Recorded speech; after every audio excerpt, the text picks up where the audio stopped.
عبدالقادر طلباکوف ژورنالیست تاجیک و مدیر کتابخانه شهری به نام لاهوتی که با بحث‌های تند و ضد و نقیصش پیرامون مسائل گوناگون از جمله مسائل دینی نام برآورده است، در یک مصاحبه اختصاصی با کانال زیرا میدیا درباره شخصیت‌های مذهبی چون مخدوم اسماعیل، حاجی میرزا، برادران تور جانزاده‌ها اظهار نظر کرد.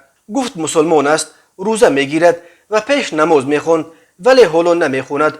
او همچنین ادعا کرد که اکثر شاعران کلاسیکی که درباره می غزل و قصیده نوشتند خودشان نیز می نوشیدند. در پاسخ به این سوال ژورنالیست دلیر امامعلی که پرسید نظر شما چیست به این فکر که میگویند می گفته خیام خدا را در نظر داشت و میخانه تشبیه مسجد است، عبدالقادر عبدالقهار گفت من به این نظرم که در طول این 10 عصر از بابای رودکی تا شاهین و طغرل 99 از 99 فایزش می نوشیدند. منظور حافظ در اکثر ابیاتش درباره شراب واقعی است. عبدالقادر طلباکوف در صحبتش از مخدوم اسماعیل پیر محمدزاده تفسیر کرد و یادآور شد که در دوره مدیر رادیوی تاجیکستان بودنش با صدای مخدوم اسماعیل مثنوی معنوی و آثار رودکی را برای خزینه طلایی رادیو ثبت کرد. اما حاجی میرزا در سطح مخدوم اسماعیل نیست.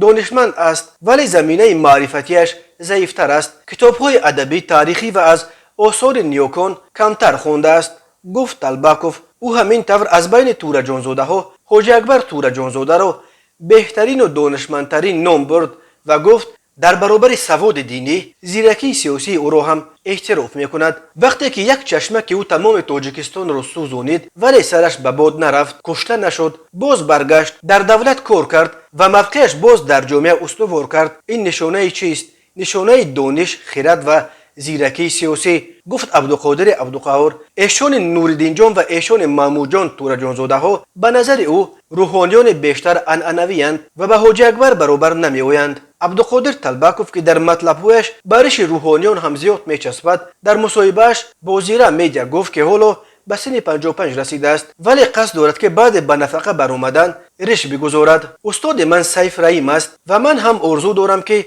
بعد 60 سالگی یک ریش ایجادکارانه، یک ریش زیایی داشته باشم، ولی در روز نه بلکه مثل ریش استاد عینی به قول دامولاها یک تکم. عبدالقادر طلباکوف با وجود موج اعتقادایی که به سرش فرو میریزد فرزند مسلمان است. هر سال روزه میگیرد و پیش نماز هم میخواند. او افزود زردشتی نیستم ولی زردوش پرستم، از تبلیغ دین زردوشت دست نمیکشم چون که این آیین بابایان ماست.